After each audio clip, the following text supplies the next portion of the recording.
Good evening, everyone. I'm meteorologist Maria LaRosa, and we are reporting live here on Facebook Live from Ocoee, Tennessee. That is Polk County, about 15 minutes drive east of Chattanooga. And unfortunately, we are here for some very sad reasons. A tornado came through, a confirmed tornado last night, overnight, early this morning, rated this evening as an EF3 with winds up to 140 miles per hour. And what you're watching here is what remains of the town's post office. And one of the reasons why the National Weather Service out of Morristown, Tennessee, rated it an EF3. We go and look at the destruction to tell how fast the winds were going, the quality of the construction. As you can see, we have brick walls, we have cinder blocks, and destruction. And so when we were talking with the National Weather Service here earlier, that's what they pointed to, saying, you know, this is a well-constructed building, 140 mile per hour winds needed to take a building like this down. What's also miraculous is just behind this building, I would say by about 60, 70 feet, is a woman's home, pretty much untouched, and large trees around it that got real close. But the woman inside and her husband managed to make it out alive, which is, again, miraculous. And interesting tidbit, too, is that she worked at this post office for 20 years. And we often hear about these situations in these wonderful small towns, how close-knit it is, and for her to see the building now, it was just devastating. We also spoke with Paul Miller with the EMA here, and he too kind of had that sentiment. You know, it's a small town, 50 structures had damage. 15 basically total losses, including the post office here.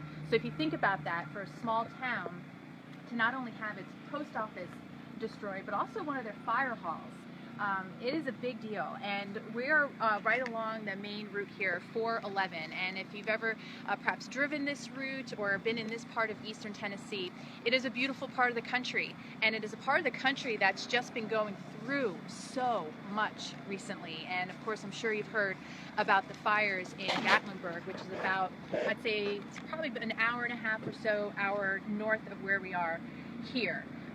So they've been through a lot. And this is just a lot of people are sending their prayers and thoughts to those that are here, which is awesome. And we have some people who are sharing our video as well. Okay, great. And I know that the folks here hear your thoughts and prayers and your well wishes. And that's one thing I think, as someone covering a situation like this, is always humbling. It's always remarkable, but never surprising. You hear this positivity. You know, the woman that survived here in the house behind this post office, she's lived here her whole life, and she says, you know, I'll be fine. I'm thinking of those who didn't make it. I'm thinking of my neighbors who really had, you know, destruction, and that's what you hear over and over again. What's interesting too about the destruction is, we were again speaking with the EMA here, is that it's a good 3 and 4 miles pretty much along this way of damage, but you can go about 1.5 miles on either side and see damage as well. It may not be, you know, direct from the circulation of the tornado, but it was you know, a huge line that came through.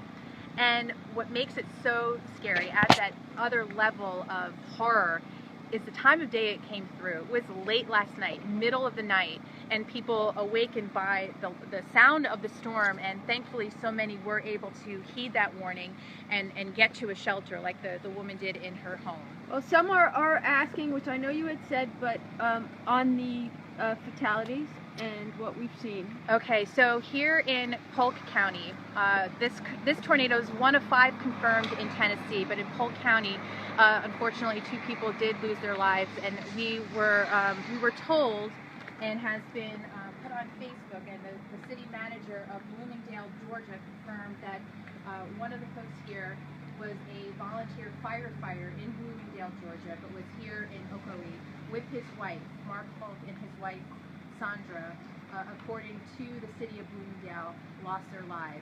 And again, when you kind of paint the whole picture, where they were with respect to this post office, again, not that far beyond where the post office is here right now, and there were 2 mobile homes in that area.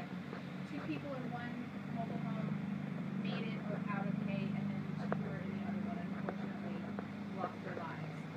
So it speaks to sort of this almost randomness sometimes that you see with tornado damage, and striking damage, and who is left to, be fine and have their home intact. It's really sometimes staggering. Just some of the nuts and bolts, again, of what's been happening here. About 60 homes or buildings were damaged, but 15 considered losses, destroyed. Teams were out early today, rescue crews, firefighters, surveying all of the damage. They went through again. They did another sweep in the evening to make sure that there weren't any other injuries or damage that needed to be taken care of. And so they were able to do that and didn't have any further updates. So in a way, sort of good news there. The Polk County High School is obviously not going to have classes tomorrow. They are serving as this area's, as one of the shelters for the people in this area, with the Red Cross obviously involved as well. Neighboring Bradley County, the sheriff's office has been helping as well throughout the day today. Speaking of helping too, when we pulled up, it was still pouring down rain. They had just gone through a severe thunderstorm warning. And when we pulled up, it was still raining, and you had crews working on the power lines, which again, you pull up on something like this and there's devastation everywhere, and you have so many people ready to put on their gear and hopefully get a town like this back up and running, which is so critical for that first step of recovery. And then we made it to sort of the hub of the official activity, where we had the EMA, the firefighters, some of the rescue workers using their home base, and to see tables of food, people coming by and making sure that they are well fed, obviously putting in long hours here. So big thanks, I'm sure, to and I'm sure I can echo that sentiment for all of you out there, that they get a big thanks, that they are on top of it. We are getting a lot of folks that are sending their well wishes, their prayers. They're thinking about the folks here, not only because of the tornadoes, but because of the fires. The fires, well. Yeah. I mean, if you think about what this area has been through the last few days, or even the last few months, I mean, the incredible drought, then you had the wildfires, then you had the incredible situation in Gatlinburg, and now this. Again, it's a lot to deal with for any area, but to have it compressed in just a few days is pretty remarkable. And a lot of people are here that are trying to get this community back up and running, live here too. So that's always something that impresses me all the time, covering stories like this, is, a lot of times the people that come here and help, are the first to help, are the ones who are also affected. That's true, that sometimes our first responders do not get the kudos that they deserve. Yeah, we're happy. We're hopefully doing some of that, giving the first responders kudos. And that these people are here. This is, they're, we are talking, as you pointed out, these are small towns. Yeah. A lot of, this is not the only county, a lot of surrounding counties also had their severe weather. About the next county up, they also had a confirmed EF2. This tornado in Polk County, confirmed to be an EF3, is the strongest confirmed tornado of this outbreak so far. So significant in that regard, when you're talking about perhaps, I think the last count was more than 24 possible tornadoes. And from Mississippi through Alabama, Georgia, of course, the one that had a lot of people talking this afternoon, through Atlanta, and that same line produced another severe thunderstorm warning here. That sort of slowed some of the work trying to be done for a time.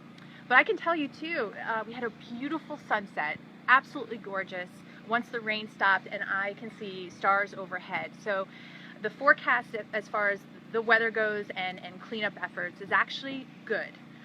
If there's a complaint or something that may hinder it a little bit, it's going to be chilly for the next few mornings. Temperatures will be getting down into the mid and upper 30s, daytime highs into the 50s, but it's looking to stay dry through at least the early part of the weekend. So the worst of the rains and storm is over for Ocoee and Tennessee. Yes. With this front coming through, the worst is over. A concern, of course, if you're talking about the firefight, winds are going to be a little bit gusty. It's going to be dry again, but I think they got a big help with all of the rain that came. There will be some concern towards the end of the weekend, especially in through the higher elevations, with it cooling down so much, and that next chance to see some wet weather come in. I think this area will have to start looking at the possibility of maybe some iciness. Now, interestingly, and you can speak to this, and then we might have to wrap up for our next live shot, but we're still in an active situation, not here, but elsewhere. Right, absolutely. This is a very powerful cold front, one that we obviously haven't seen in many weeks, and it's bringing much needed rain, but it's also continuing to bring severe weather now in parts of North Carolina and South Carolina. They've had a few tornado warnings there this evening, and so while the situation has calmed down quite a bit here, it's really just ramping up in portions of the mid-Atlantic and the southeast. So once this cold front can clear the coast, we'll be in much better shape. Thank you so much for taking time to join us. Keep the folks here in your thoughts, and we'll be live on WOO TV in just a few minutes. Thanks, everybody.